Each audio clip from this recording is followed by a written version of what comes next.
Oi, oi! Hoje nós vamos falar sobre avaliação de desempenho por competências. Para você que ainda não me conhece, meu nome é Elissandra da Mata, eu sou psicóloga por formação, sou sócia proprietária da DMO Desenvolvimento Humano Empresarial, que é uma consultoria na área de gestão de pessoas, e também fundadora do Instituto RH na Prática, que é uma empresa de cursos de capacitação para profissionais de recursos humanos. Então, a minha maior missão, eu posso dizer, que é tornar a atuação do profissional de RH mais generalista, mais estratégica, mais realista e mais prática, que eu acho que é um ponto primordial que falta muito nos conteúdos que nós vemos por aí, né? Então, seja muito bem-vindo, é um prazer te ter por aqui, espero que possamos nos aprofundar mais na nossa relação aí ao longo do tempo.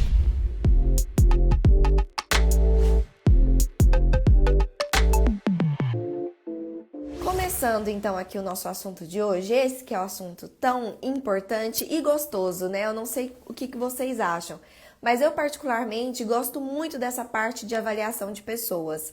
Eu acho que é um subsistema extremamente relevante que traz ali resultados incríveis, tanto de autoconhecimento para o próprio colaborador, ele se conhecer, entender onde ele está errando, o que está acontecendo, onde ele pode melhorar, os seus pontos positivos, saber se ele está no caminho certo, se ele está indo de encontro ao que a empresa espera. Então isso é ótimo para o colaborador que tem ali uma transparência, uma clareza do que está acontecendo, né? Como é ruim você entrar em uma empresa que você tem que ficar perguntando, pedindo feedback, perguntando, tá tudo bem? Vocês estão gostando do meu trabalho? Eu posso continuar fazendo assim? Querem que melhore? Porque ninguém te dá uma noção, um direcionamento, você não sabe se está indo bem, se está indo mal, enfim. Então é muito bom isso para o colaborador e permite com que ele, inclusive, se desenvolva. E isso é excelente para a empresa, porque de fato a empresa ela passa a ter muito mais clareza sobre os próprios colaboradores que trabalham ali. Conhecer de verdade o que está acontecendo, formalizar o que está acontecendo. E isso, né, de uma forma geral, e a gente vai ver mais ao longo dessa live, traz benefícios por si só que se desdobram depois em vários outros benefícios. Então, eu acho uma ferramenta super forte, extremamente relevante, quando, e aqui fica um asterisco, né? Quando aplicada da forma correta. Porque, entenda, vamos refletir aqui junto comigo. Uma avaliação de desempenho é um momento em que aquele colaborador ele vai ser avaliado.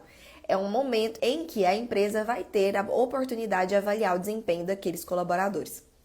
Se isso é feito de uma forma errada, gera muito mais descontentamento, desmotivação do que benefícios. Então, muitas das vezes eu costumo falar isso com a boca cheia mesmo, de experiência de causa, porque eu já fiz muita coisa errada nessa vida, acreditem em mim. É muito melhor você deixar de fazer, não ter avaliação, do que você ter uma avaliação errada, que incita e estimula a injustiça, que não tem critérios que de fato são justos, claros, mapeados de forma correta. Porque isso causar uma desmotivação, porque eu sou avaliada, recebo um feedback, uma nota, aquele feedback é utilizado depois para me avaliar para crescimento, para outras coisas, eu sou marcada por essa avaliação. A empresa passa a me ver daquela forma. E se eu não estou sendo avaliada nos critérios corretos, é injusto. Eu me sinto injustiçado. Eu não acho que aquela nota, aquela avaliação foi justa comigo. E aí o que acontece? Eu me desmotivo. Eu penso, pra quê? Eu vou continuar me esforçando, eu vou continuar dando tudo de mim, eu vou continuar fazendo meu trabalho bem feito, se no final das contas de nada vale. Ninguém vê, ninguém tá vendo isso aqui que eu tô fazendo, só estão vendo as coisas que eu não concordo que eu estou sendo avaliada, que não tem nada a ver com o que eu deveria estar fazendo, e as coisas que eu deveria estar fazendo ninguém tá olhando. Então aqui a gente tem que ter um cuidado. E eu quero começar exatamente por essa reflexão. Eu quero que você se coloque agora em um exercício empático, porque eu acredito fortemente que isso faz muito parte do nosso trabalho, ter empatia, né? Entender melhor o que o colaborador está pensando, porque assim a gente consegue até evitar alguns tipos de situações. E vamos começar pensando em um colaborador que não estava acostumado a ser avaliado. Vamos supor aí que você está implantando agora um sistema de avaliação de desempenho. E de repente a empresa diz, olha, agora, a partir de agora, a gente vai começar a avaliar, enfim. Uma pessoa que está em uma situação de ser avaliada, é óbvio que surgem algumas dúvidas na cabeça dessa pessoa. É óbvio que vão surgir algumas inseguranças, algumas incertezas, alguns questionamentos. Vamos falar um pouquinho sobre esses questionamentos? Primeiro questionamento: quais será que vão ser os critérios? É a primeira coisa que a pessoa pensa. No que, pelo amor de Deus, que eu vou ser avaliado? Será que esses critérios vão ser justos? Será que esses critérios vão ter a ver com o que realmente é o meu cargo? Já começa por aí esse questionamento. No que eu vou ser avaliado? E é claro que isso já gera uma ansiedade. Porque se eu não sei no que eu vou ser avaliado, ou se eu acho que tem uma mínima chance de eu ser avaliado em uma coisa que não é a coisa que eu deveria realmente estar sendo avaliado, começa a me dar uma insegurança. Será que isso realmente vai ser bom para mim? Segundo questionamento, será justo? Será que vai ser imparcial? Será que o meu líder, ele vai conseguir ser imparcial nessa avaliação? Ou será que ele vai deixar os seus critérios pessoais, subjetivos, intervirem ali? E isso eu tô falando porque existem líderes dos mais variados perfis, existem relações entre líderes e liderados dos mais variados tipos. E aí, se eu acho que existe uma chance da parcialidade do meu líder influenciar, eu já vou também ficar questionando. Ixi, eu não sou próxima do meu líder. Ele nem me conhece direito, eu não puxo o saco dele. Ou então, nossa, o meu líder, ele tem um perfil super carrasco, exigente. Ele é daqueles que acha que ninguém ganha 10 na vida, que sempre a pessoa tem alguma coisa para melhorar e que nada nunca tá bom para ele. Então, é certeza que ele vai avaliar com esse tipo de nível de critério, enquanto o outro líder lá da fulana, ela vai se dar bem, porque o líder ciclano, ele é super amigãozão, aquele que é amigo de todo mundo, passa a cabeça passa a mão na cabeça de todo mundo, então ela vai se dar bem, vai ganhar 10 certeza, e eu me lasquei. Olha só o que pode estar surgindo na cabeça do colaborador. Além disso, será que vai levar em conta somente os meus erros? Ou será que vai levar em consideração somente os últimos meses, os meus últimos erros? Será que vai levar em consideração aquilo que eu acertei lá, aquilo que eu fiz de bom lá 7 meses atrás? Será que meu líder vai lembrar de tudo que aconteceu comigo e que eu fiz aí durante todo esse tempo? Então começa ali surgir um monte de dúvidas. Se eu não sei disso, eu literalmente acabo colocando ali um processo de avaliação de desempenho que só vai comprovar, reforçar todos esses medos. E eu não posso fazer isso. Se eu não tenho clareza que o que eu estou fazendo vai resolver e tirar todas essas dúvidas e vai sanar esses problemas e que nada desses questionamentos, dessas ansiedades vão se tornar verdade, se eu não tenho essa certeza que o meu processo de avaliação de desempenho é capaz de fazer isso, então eu ainda não estou pronto para implantar um processo de avaliação de desempenho. Então, é importante a gente ter esse olhar para nós como profissionais de RH. Eu estou ou eu não estou preparado com conhecimento suficiente, com ferramenta suficiente para fazer isso acontecer, de forma que eu cumpra o principal objetivo de um profissional de RH, que é estar ali em prol da empresa e dos colaboradores. Porque eu fazendo de um jeito que vai reforçar essas dúvidas e esses medos, eu não estou agindo em prol nem da empresa e nem dos colaboradores. Porque a empresa também tem muito a perder com esse processo que leva os colaboradores a descredibilizarem um processo, tá? Então, acho que eram as primeiras reflexões que eu queria trazer para vocês, para que a gente tivesse esse momento de se colocar no lugar do colaborador e entender que não é algo simples. Para eles, não é simples viver isso. Para a gente, às vezes, parece simples implantar, né? Mas para eles não é tão simples viver. Então, eles precisam, eu preciso garantir que eles vão estar vivendo o melhor. Lembra que eu até falei isso na live de recrutamento e seleção? Que tipo de profissional eu quero ser? Eu quero fazer com que o ambiente organizacional onde eu estiver trabalhando viva o melhor. a melhor técnica, a melhor metodologia, o melhor resultado. Só coisas, frutos positivos do que eu estiver fazendo. Se existe uma mínima chance do que eu estou fazendo não gerar frutos positivos, então eu não estou dando o meu melhor. Eu não estou atuando na minha capacidade máxima, tá? E é por isso que eu quero entrar aqui com vocês agora nos maiores erros que nós tendemos a cometer no quesito avaliação de desempenho. Quando nós, então, estamos ali naquele processo de implantar a avaliação de desempenho, quais normalmente são os maiores erros que os processos de avaliação de desempenho por aí acabam tendo? Vamos começar por o erro clássico, né? Que eu até falei também na live de recrutamento e seleção sobre fazer as mesmas perguntas para todos os cargos, o mesmo processo seletivo para todos os cargos. Aqui acaba também seguindo esse mesmo raciocínio. O primeiro erro, e que é muito comum, é eu utilizar o mesmo formulário, a mesma ferramenta, os mesmos critérios de avaliação. Vamos colocar assim, seja qual for o método de avaliação. Se é através de uma planilha, um formulário, se é no caderno, não interessa isso nesse momento. Mas usar os mesmos critérios de avaliação para muitos ou para todos os cargos. Tem empresas que eu já vi que usam os mesmos critérios para todos os cargos, os mesmos comportamentos, os mesmos critérios de avaliação.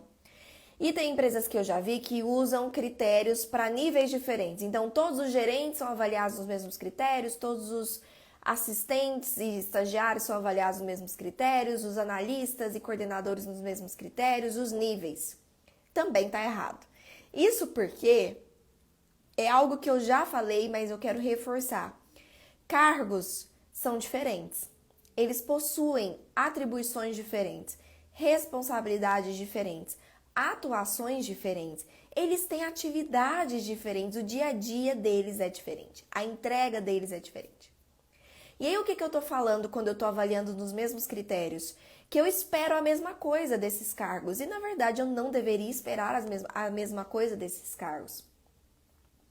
Eu tenho que sim pensar que eu espero coisas diferentes desses cargos, porque eles entregam coisas diferentes. Então eu tenho que customizar o que eu espero daquele cargo em cima do que ele de fato está me dando. Eu tenho que mapear as competências técnicas e as competências comportamentais daquele cargo. O que eu espero comportamentalmente desse cargo? O que eu espero tecnicamente desse cargo? É diferente de outro cargo, mesmo que seja do mesmo nível. Porque mesmo estando no mesmo nível, um atua com faturamento, outro atua com comercial. Peraí, será que são comportamentos iguais que eu espero desses cargos? Não, não são. E é aí que a gente comete um grande erro, onde o colaborador, ele até pode estar adequado ao cargo, ele pode até estar com competências comportamentais primordiais para aquele cargo, mas ele está sendo avaliado em comportamentos que não são necessários para o cargo dele. E aí ele é mal avaliado naquilo que não é necessário e não é avaliado no que é necessário e que ele pode estar até indo bem. Então olha só que senso de discrepância eu gero aqui, que não passa a não fazer sentido para esse processo.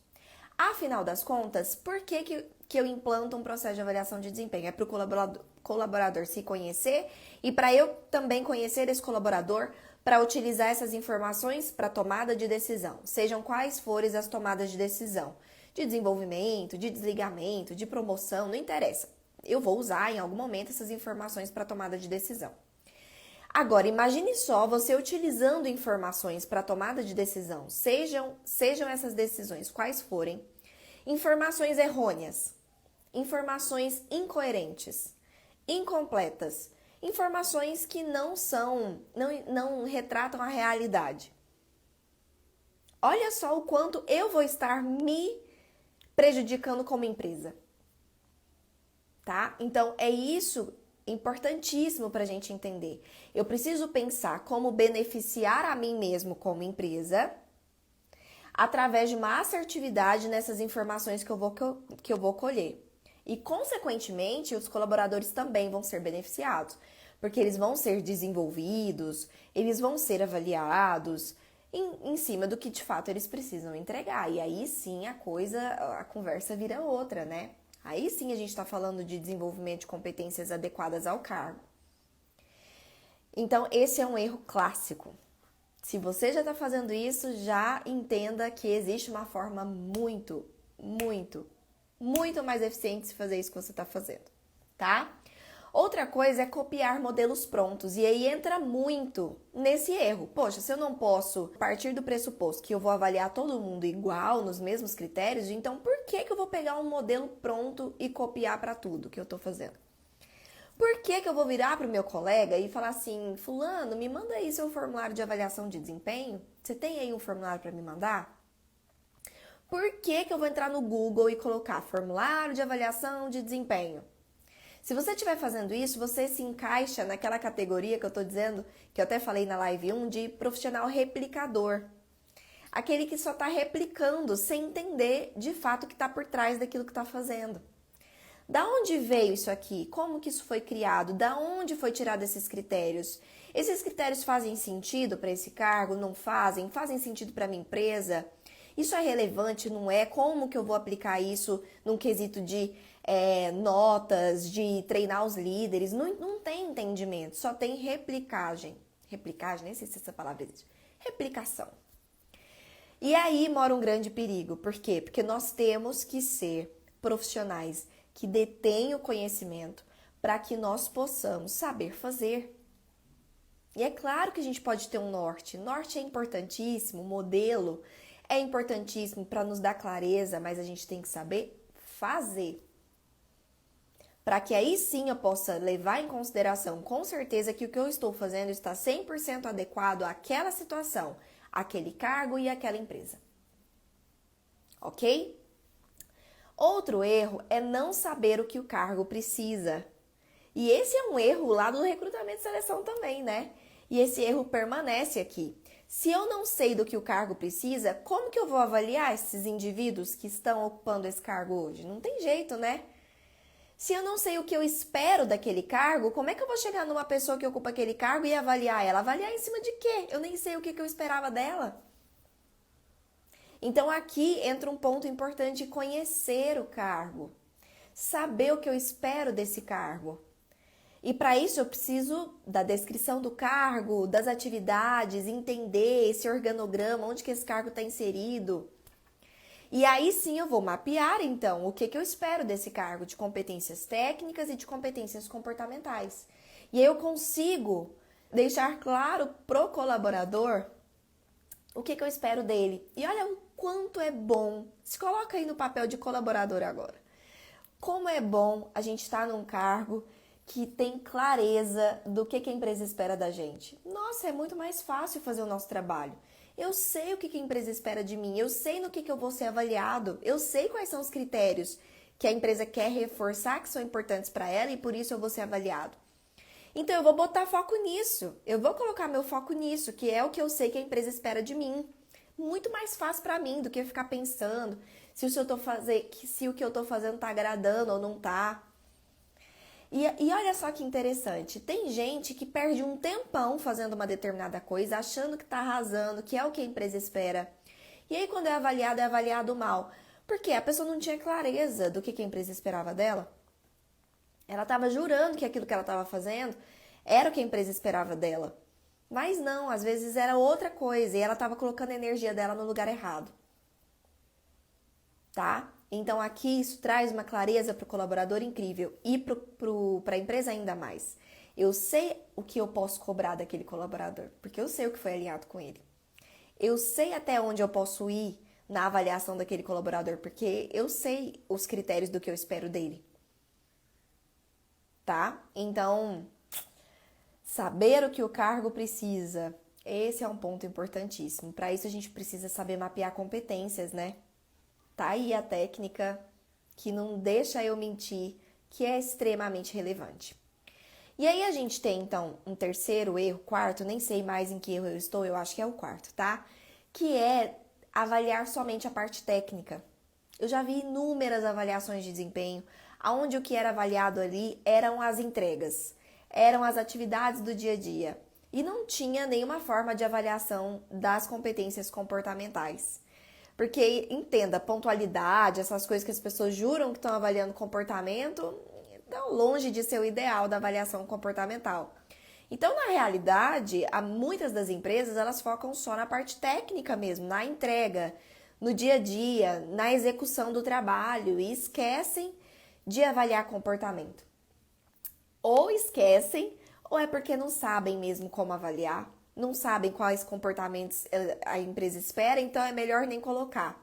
Não é assim? A gente tende a ir pelo caminho mais fácil. E cuidado com isso, porque o caminho mais fácil nos leva para tantos precipícios, pedras no caminho, tombos, né? E é aí que eu vejo profissionais demorando muito mais do que deveria para ser valorizado, para chegar onde deseja. Porque esse caminho leva a gente para voltas e voltas e voltas sem fim, antes de chegar lá onde a gente quer chegar. Perfeito. Além disso, esquecer de avaliar o enquadramento, o fortalecimento da cultura da empresa. E aqui, olha só que bacana isso. Esse é um erro tão clássico, porque a maior parte das empresas acha que eu tenho que avaliar a cultura da empresa só no recrutamento. Então, se aquela pessoa já entrou e eu já avaliei no recrutamento que ela está encaixada com a cultura, então pronto, eu não preciso mais me preocupar com cultura. Eu não preciso mais avaliar se essa pessoa está ou não encaixada com a cultura, porque ela já foi recrutada e isso já aconteceu no recrutamento. Mas isso não é o suficiente. Se a gente está trabalhando com fortalecimento da cultura, eu preciso avaliar constantemente se essa pessoa continua encaixada naquela cultura. Ou se com o tempo, com a vida, com os acontecimentos, com a rotina, ela está perdendo algum desses pontos importantes para a empresa ou não está colocando a energia necessária naquilo. Porque se eu quero fortalecer cultura, eu preciso saber que aqueles colaboradores estão colocando 100% da sua energia, força total, entendimento bem claro naquilo. Se aquilo fica vago, perdido, fraco em algum momento, então eu estou caminhando para um enfraquecimento dessa cultura. Então isso tem que ser fortalecido constantemente. Não só na avaliação, como eu constatando na avaliação que aquilo não está 100% do jeito que a empresa espera, eu faço treinamentos, eu faço ações de endomarketing, eu dou um jeito de fortalecer ainda mais essa cultura, tá? Então, aqui no meu formulário de avaliação de desempenho, tem que ter também as competências organizacionais que nós mapeamos, que são aquelas que dizem respeito à cultura. Elas têm que estar no formulário de avaliação. Lembrando que essas são as mesmas para todos os cargos da empresa. Então, eu posso dizer que essa vai ser a única parte dos formulários, dos critérios de avaliação que de fato vão ser sempre iguais, que são as culturas da empresa, tá? O último erro é não possuir objetividade na avaliação, ou seja, deixar à mercê da subjetividade do líder. E aqui entram tantas coisinhas e a gente vai passar por várias delas aqui de entendimento hoje, mas só exemplificando, tá? Se eu coloco lá, por exemplo, então vamos supor que eu fiz tudo certinho até aqui. Eu fiz a descrição do cargo, eu mapeei as competências técnicas, comportamentais, eu conheci mais sobre a cultura, eu mapeei as competências organizacionais, fiz ali os critérios customizados por cargo, tudo bonitinho. E aí chegou no momento de avaliar, tá lá, por exemplo, que para aquele cargo, recepção, tem que se avaliar a competência comunicação. E aí o líder lê lá, comunicação. E aí ele olha lá critérios de nota, escolhe uma nota de 0 a 5. Sendo 5 muito e 0 pouco. Eita, aqui ainda tem subjetividade, né? Porque o líder ele vai olhar para aquela comunicação ali escrito e vai pensar, o que é comunicação para mim? Já começa por aí. Cada líder vai interpretar aquela comunicação de um jeito. Comunicação para um é escrever bem, comunicação para o outro é falar bonito, palavras rebuscadas. Comunicação para o outro é saber ouvir. Comunicação para o outro é falar muito, é ser uma pessoa extrovertida. Olha só, cada um aqui está interpretando aquela competência de uma forma. Eu já começo a ter subjetividade aqui, mesmo tendo feito tudo certo até aqui. Além disso, no momento de escolher a nota, é 0, é 1, é 2 ou 3 ou 4 ou é 5 que eu escolho aqui? Eu acho que um 4. E aí ele chuta lá uma nota. Porque não é 5, mas também não é 2, então eu vou colocar aqui um 4. Também tá subjetivo. Porque aí entra naquela questão do líder mais rigoroso, ele nunca vai dar nota máxima para ninguém, o líder bonzinho vai dar nota máxima para todo mundo. De novo, subjetividade. Além disso, eu além de olhar para a comunicação e interpretar da minha forma, eu ainda também vou avaliar da minha forma. Ou seja, como que no dia a dia esse profissional demonstra ou não demonstra que tem ou não tem comunicação. Eu não tenho uma base para me dizer, eu me lembro de quais situações eu tenho que pensar para avaliar isso. Eu simplesmente vou pela minha impressão, assim, pela minha intuição, pelo meu conhecimento geral sobre aquela pessoa e eu dou uma nota. Tá vendo como aqui ainda existe subjetividade? Ainda existe critérios que são parciais, mesmo eu tendo colocado ali os critérios bem certinhos daquilo que eu mapeei. Então a gente tem que ir nessa preocupação com a objetividade, com a mensuração até o fim, em tudo que a gente faz para esse processo. Inclusive no conceito das competências, nos indicadores das competências, que é como essas competências se traduzem no dia a dia, na escolha das notas. Tudo tem que estar instruído nos mínimos detalhes para que a gente diminua ao máximo essa subjetividade e então a gente possa ter uma avaliação mais justa, onde mesmo com vários líderes ali numa frente de avaliação, esses colaboradores vão se sentir seguros que eles estão sendo avaliados pelos mesmos critérios e pelo mesmo nível de exigência, no mesmo olhar. Ok? Perfeito. Vamos falar da implantação agora em si? A implantação da avaliação de desempenho por competências, que é essa metodologia mais atual de se avaliar pessoas que existe hoje, na atualidade. Então, vamos lá. Começa-se pela escolha da metodologia, não é, minha gente? Porque a gente tem que se comprometer com a metodologia que a gente está fazendo. Se a gente, ótimo, competências é muito legal, mas assim, nessa etapa aqui acho que eu vou fazer diferente. Não, acho que aqui eu vou pular isso aqui, que eu acho que não precisa, vai dar muito trabalho, isso aqui meio que eu já sei, já tenho uma noção, vou colocar da minha cabeça. Se você vai fazendo isso, então, peraí, então você não está seguindo a metodologia. E é o que eu mais vejo acontecendo. Elisa, eu amo a gestão por competências. Nossa, muito bacana. Super me identifico. Eu faço, viu, aqui na minha empresa, eu super uso as competências. Aí quando eu vou olhar, tá bem distante ou distante de estar 100% como deveria estar. E aí não dá para dizer que você seguiu a metodologia, né? Na verdade, você usou conceitos da metodologia, mas você fez do seu jeito. Então não dá para dizer que você seguiu a metodologia à risca. E aí nesse caso, não dá para eu te garantir que você vai ter resultados então à risca também. Sem riscos, tá?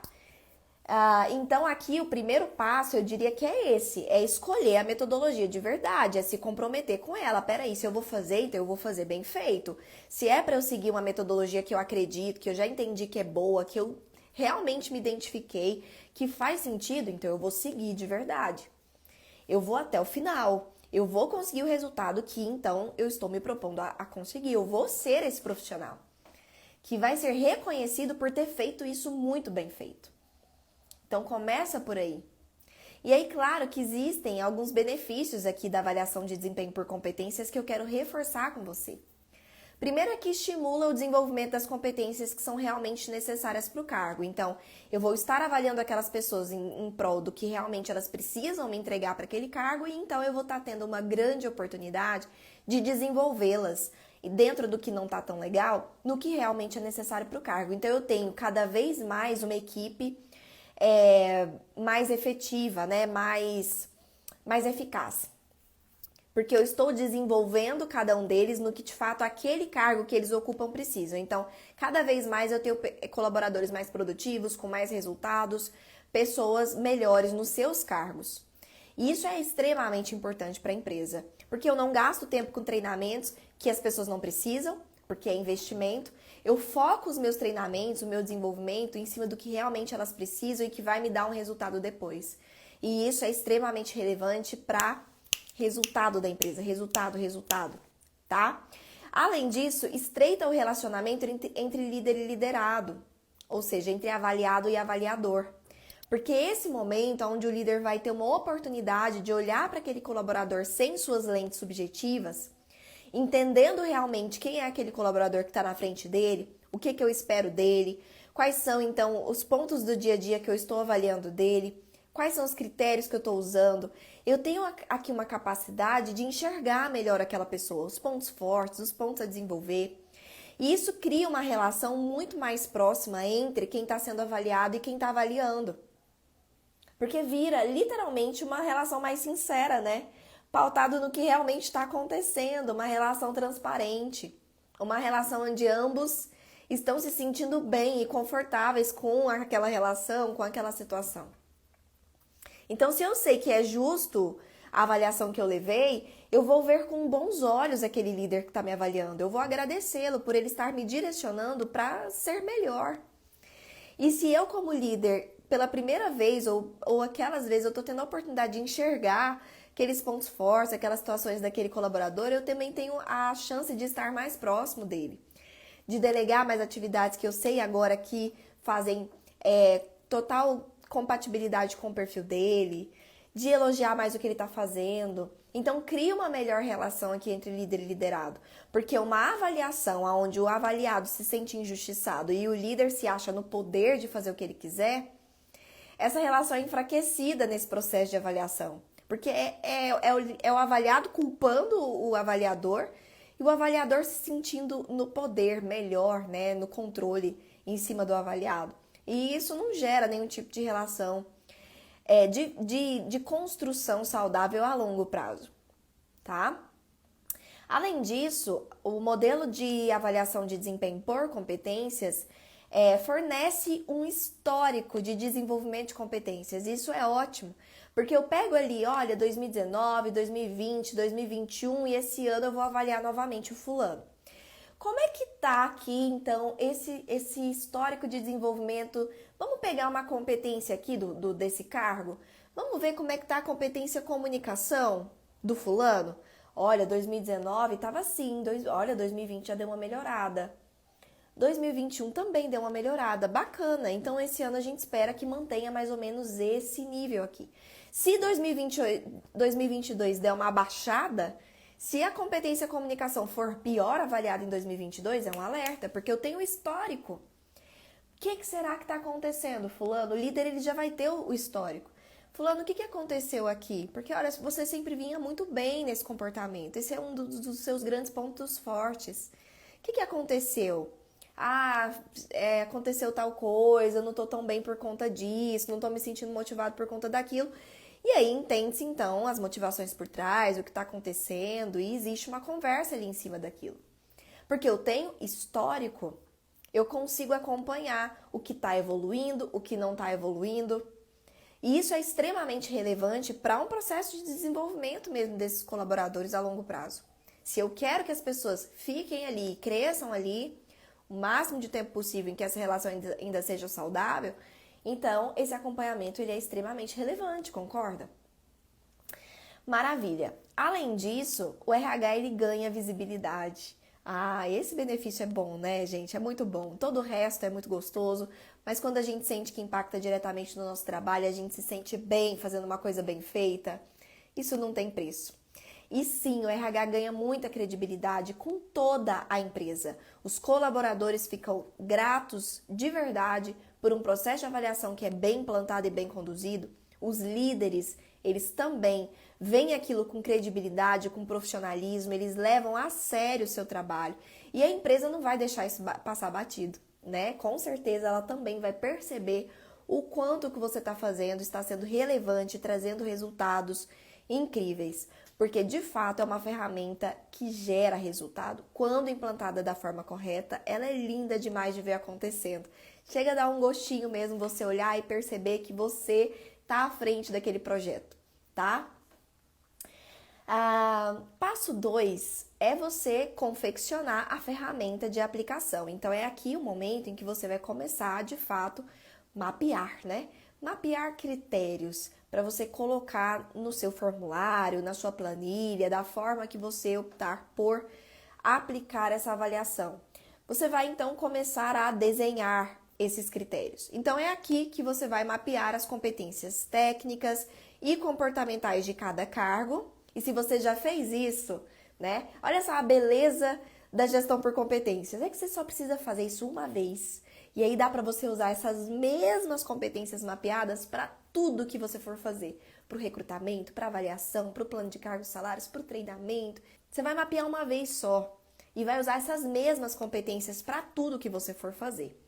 Que tem a ver, se tem a ver com aquele cargo, então são as competências daquele cargo que você já mapeou. Seja para recrutar, seja para avaliar, seja para treinar, seja para plano de carreira, seja o que for, tá? Então, olha só que legal. Aqui, você vai mapear as competências técnicas e comportamentais para aquele cargo, as competências organizacionais para a empresa e também vai definir aquele critério mensurável para tirar a subjetividade do líder.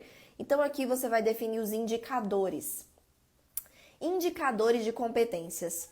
Principalmente para as competências que são de comportamento, que são as comportamentais de cada cargo e as organizacionais, que também pressupõem comportamento, só que a nível de empresa. Aqui esses indicadores, eles têm o poder de, então, dizer para aquele líder que está avaliando o seguinte, a forma de você avaliar se essa competência comportamental existe ou não existe nessa pessoa é assim. Através dessas coisas no dia a dia. Ela se manifesta através desse tipo de atitude. Então, basicamente, você está dizendo para o líder o seguinte, líder, pensa aí comigo, o fulano faz tal coisa? E aí o líder vai pensar, ele faz. Então, beleza, o primeiro indicador, check. O fulano se comporta de tal jeito nesse tipo de situação? Sim, então, indicador check. E no final, eu tenho ali 4, 5 indicadores para uma mesma competência que vai me ajudar a entender, então, legal, então agora eu entendi que, então, o fulano tem essa competência, porque ele age assim nessa determinada situação, ele tende a fazer isso quando isso acontece, ele faz isso mesmo no dia a dia, isso realmente acontece no dia a dia. Ou seja, como eu observo no dia a dia daquele colaborador se ele tem ou se ele não tem aquela competência. Não é no meu achômetro. É em situações, fatos reais, vivência, que acontece no dia a dia daquele colaborador. Então, eu preciso ter no meu formulário competências comportamentais e seus indicadores, competências organizacionais e seus indicadores, competências técnicas e seus indicadores, e eu preciso ter também indicadores de performance. O que são os indicadores de performance? Aí é ligado diretamente às atividades. Aqui a gente não vai deixar o líder achando ruim, que, gente, eu não vou avaliar nada do dia a dia dessa pessoa, então, da atividade mesmo, a entrega dele, vai sim. E é aqui que entra, então, você pegar as atividades, aquelas atividades que são primordiais, como, por exemplo, entregar um relatório importantíssimo todo dia 15. Poxa, isso é primordial. Fechar a folha de pagamento, isso é primordial. Como que eu avalio no dia a dia se essa atividade que é primordial para aquele cargo ela está sendo executada? Vai estar lá nos meus indicadores de performance. O fulano entrega o relatório todo dia 15? Sim ou não? É fácil de avaliar. O fulano fecha a folha de pagamento todo dia 30? Estou chutando aqui. O índice de vendas do fulano está acima de X%, que é uma coisa importante para avaliar se ele está vendendo ou não está vendendo. A rotatividade, o índice de retenção de vagas está abaixo de X% para avaliar o recrutamento ali do profissional de RH? Se está bom ou se está ruim? Tem coisas, tem formas da gente avaliar no dia a dia se aquela atividade está sendo bem executada ou não. E aí a gente chama de indicadores de performance. Isso aqui você vai mapear com o líder. Obviamente, você não tem as respostas para todos os cargos nesse caso. Você não conhece. Seria impossível você conhecer a fundo todos os cargos dessa maneira. Mas você tem o líder do seu lado e você tem o conhecimento para puxar dele as informações que você precisa. Para vocês mapearem juntos os indicadores de performance. Passo 3, então, treinamento. Já chegando aqui no fim desse processo, que é, ainda no passo 2, não vamos passar adiante ainda não.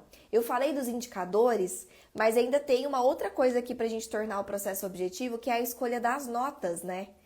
Primeiro é escolher o que é chamado de parametrização. Eu nem ia falar sobre isso, mas só para deixar claro para vocês, o que é a parametrização? Qual vai ser o critério de avaliação? Então, vai ser nota de 1 a 5, de 0 a 5, de 0 a 10? Vai ser bom, excelente, ruim e mediano? Como vai ser? É a parametrização, eu preciso definir isso. Definido, tá? Existe técnica para definir isso, não vou entrar muito nesse detalhe, porque, enfim, senão a gente ia se delongar demais, mas definido a parametrização, você vai definir agora os critérios para cada um dos pontos da sua parametrização. Vamos supor que você escolheu de 1 a 5. Então, você vai, nesse momento, definir o que é 1, o que é 2, o que é o 3, o que é o 4 e o que é o 5. Isso tem que estar claro. Mas não é só para você colocar para a pessoa assim, para o líder, tipo, bom, regular, porque isso é subjetivo também. É você tentar ser o mais objetivo possível. Demonstra essa competência em mais de 50% do seu dia a dia, por exemplo. Demonstra essa competência em mais de 80% das atividades. Estou colocando aqui, tá? Um exemplo aleatório, mas você vai pensar melhor. Existem várias formas de se fazer isso, vários exemplos. Mas o que eu quero deixar claro para você tem que deixar claro para o líder o que é a nota 1, o que é a nota 2, o que é a 3, o que é a 4, o que é a 5, o que é a 6, o que é a 7, né? Sejam quais forem as que você escolheu para sua parametrização. Porque aí ele vai ter, então, uma clareza de, peraí, não, realmente a nota 3 que eu tenho que dar nesse caso. Não tem como ser 4, senão eu estaria sendo injusto. Não tem como ser 2, senão eu também estaria sendo injusto. Então, é tornar esse processo de escolha da nota também mais assertivo. Perfeito. E por último, então, passando para o próximo passo, agora que eu fiz essa observação que eu tinha deixado de lado, o treinamento. Os líderes precisam ser treinados.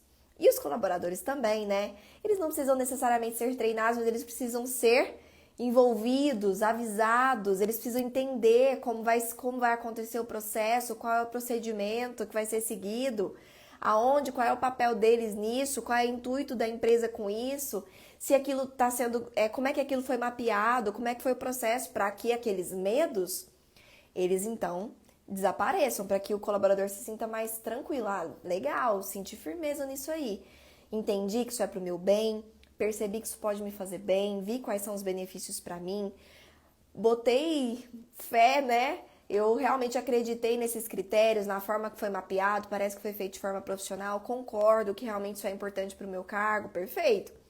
Teve já um alinhamento ali com as pessoas. Agora eu preciso treinar os líderes, né?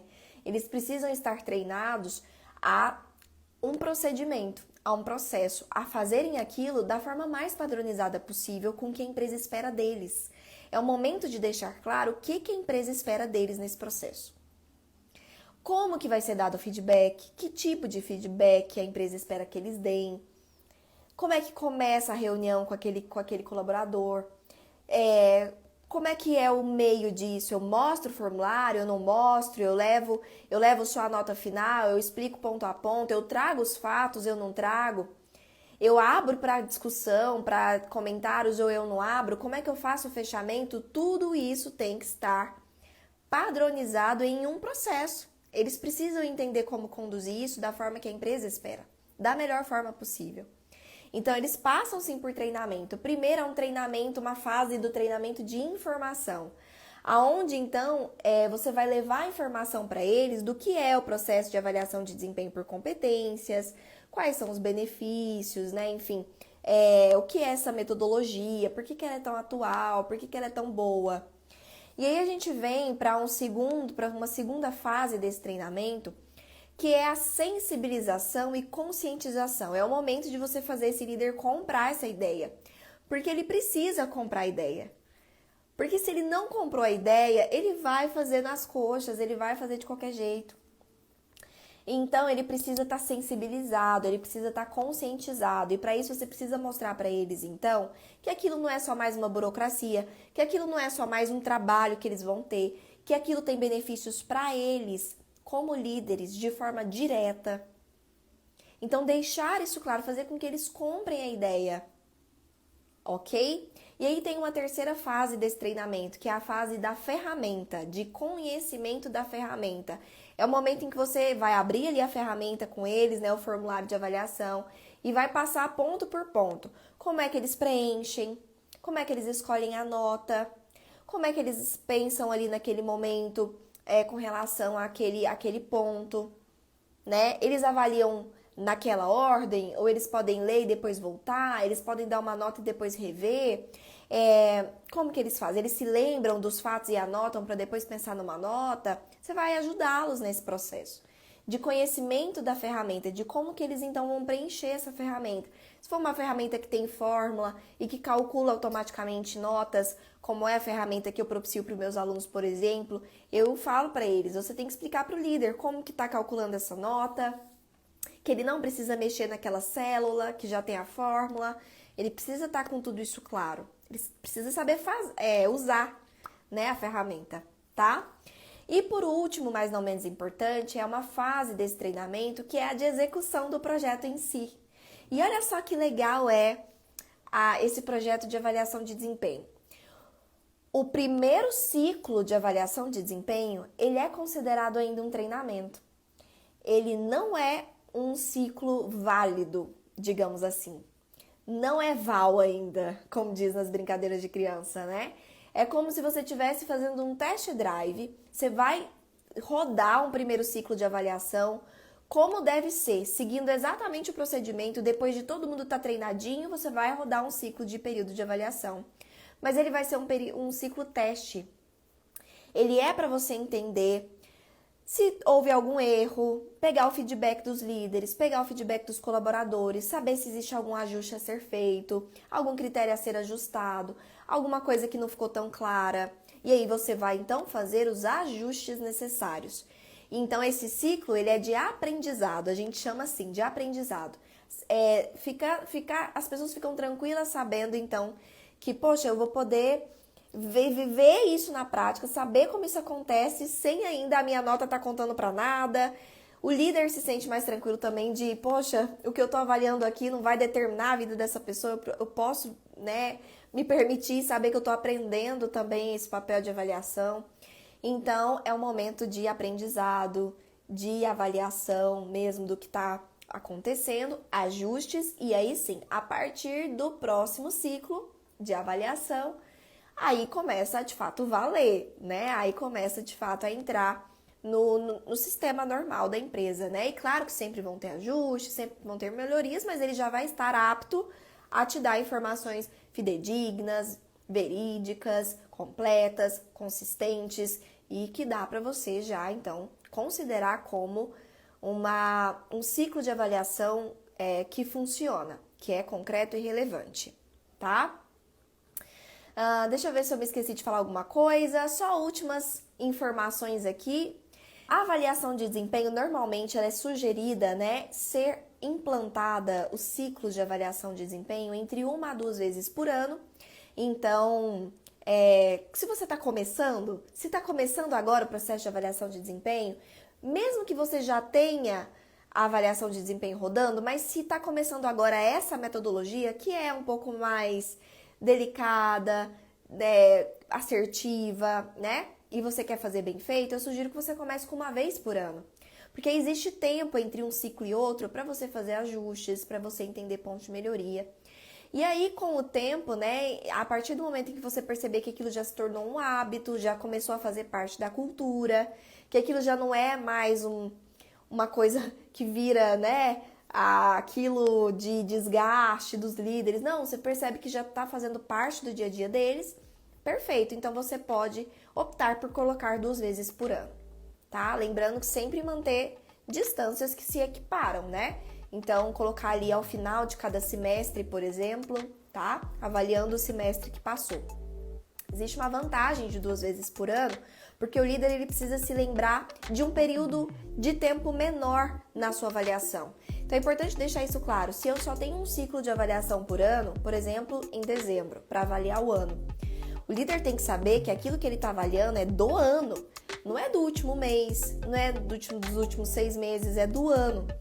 Então, se eu tenho 2 ciclos por ano, fica mais fácil do líder se lembrar de acontecimentos mais recentes, de desempenho mais recente, tá? Então, dá para você fazer isso aos poucos. Não comece com 2 vezes, comece com uma e se você achar que é válido, você coloca 2.